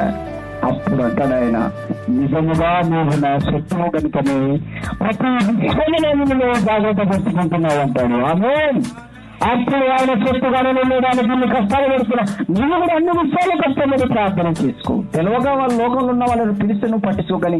నీ ఉద్దేశం ఎంత నీతోటి నువ్వే రాకపోతే పోతున్నావు చూడు. అందుకన్నాడు నీవు నీ సొత్తువు కాదు. మరి నువ్వు ఎక్కడ దేవుని డైవర్ట్ చేసుకుంటూ దేవుని లోకంలో కలుపుకుంటున్నావు నీ ఆత్మీయతని పరీక్షించి తిరిగి నువ్వు దేవుని సొత్తు అయిన ప్రజగా భావింపబడి దేవుని రక్తంలో కడగబడి నువ్వు ఆయన బిడ్డవని ఆయన దగ్గర తలదించి నమస్కారం చేయి. దేవుని వాక్యం దీవించిన దాకా నన్ను నీ సొత్తుగా చేసుకున్నావు. నీవు నా పైన చూసిన అనురాగమే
Yeah.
ప్రభు అంటున్నాడు, నిన్నెప్పుడో నా రక్తంలో విమోచించి నా సొత్తుగా చేసుకున్నా. ప్రభు నిజమే, నేను నీ సొత్తుగా ఎన్నోసార్లు నాకు నేనే సొత్తును అనుకొని భ్రమపడి ఎవరనేది అడిగితే అది వాళ్ళ ఇష్టానుసారంగా నాకు ఇష్టం వచ్చినట్టుగా నేను బ్రతికాను. ఫస్ట్ లోకంలో నాకు ఇష్టం వచ్చినట్టుగా నీ పర్మిషన్ తీసుకోలేదు. దేవుడు అంటున్నాడు, బిడ్డ నువ్వు నా సొత్తుని పరిశుద్ధపరుచుకున్నావు, ఎందుకు నువ్వు ఇలా ప్రవర్తిస్తున్నావు? నన్ను విచారించి నన్ను అడుగు, నేను నీ కాపాడుతాను అంటున్నాడు. నువ్వు అజ్ఞానత నుండి బయటికి రా. ఎవరు పిలిచి ఎవరు లోకములో ప్రేమించి ప్రేమ అనే మాయతో నిన్ను మోసం చేసినా గ్రహించుకో. నువ్వు ఎవరి ప్రేమలో పడకు. నీ అమ్మ సొత్తు కాదు, నీ అయ్య సొత్తు కాదు, నీ అక్క సొత్తు కాదు, నీ చెల్లె సొత్తు కాదు, నీ భార్య కూడా నువ్వు సొత్తు కాదు. నువ్వు యేసయ్య రక్తంలో కడగబడ్డావు కనుక నీవు ఆయన సొత్తు. ప్రభువా, నా జీవితంలో నీవు నా పైన చూపిస్తున్న అనురాగాన్ని అయ్యా విలువ పెట్టి కొన్నావయ్యా. నీవంటున్నావు, ఇదిగో సత్క్రియలు ఆరంభించడానికి, పరిశుద్ధమైన జీవితం జీవించడానికే మా కోసం నువ్వు అప్పగించుకున్నా. నేను మహాపరిశుద్ధమైన జీవితాన్ని జీవించే హృదయములు నీ పనులైనా అయా మోస్తులను నీ శక్తిని ప్రజగా చేసుకొని బతిమాలాడయ్యా. నేను మిమ్మల్ని వేడుకుంటున్నాను. బయట ఏక భద్ర తండ్రిలో ఏక రామచంద్రపురంటు ఈ ప్రజలని సొత్తుగా చేసుకో. ఈ రక్తం వారు తాగి నీ శరీరం తిన్న వాళ్ళు అపవిత్రంగా అన్య సహవాసం విడిపించి పరిశుద్ధుల సహవాసంలో పాలు పంపులు గల వారై నిన్ను వెంబడించే కృప దయచేయనైనా. అయా వారి సొంతముగా వారి సొత్తు కాదని గ్రహించుకునే జ్ఞానం దయచేయండి. నువ్వు మొదపెట్టి వేపులు అడుగుతున్నప్పుడు వారి పట్లని కార్యము జరిగించి నీ సొత్తైన ప్రజలుగా నిర్ధారించమని, ప్రతి బిడ్డ పేరు పేరున నీ సొత్తైన ప్రజలుగా దీవించి ఆశీర్వదించి నీ సొత్తైన ప్రజలుగా నిలబెట్టుకొని మీరే మహిమ ఘనత ప్రభావములు పొందమని నజరేయుడైన యేసు నామములో ప్రార్థించి అతి వినయంతో వేడుకుంటున్నాము తండ్రి. పరలోకమందున్న మా తండ్రి, మీ నామం పరిశుద్ధపరచబడును గాక, మీ రాజ్యం వచ్చును గాక, మీ చిత్తం పరలోకమందు నెరవేరినట్లు భూమి అన్ని వేర్చబడును గాక. మా ఆహారం నేడు మాకు దయచేయి, మరణించిన క్షమించే ప్రకారం మనుష్యుంటే ఎందుకనగా రాజ్యం, శక్తి, మహిమ, బలం నిన్న నేడు నిరంతరంగా నేను ఆడుతాను. రక్తమే రక్తమే స్నామకు సంపూర్ణ విషయం కలుగును గాక. ఆమేన్. అందరికీ ప్రభు పేరిట వందనములు. ప్రభు సొత్తైన ప్రజలకు అందరికీ వందనాలు.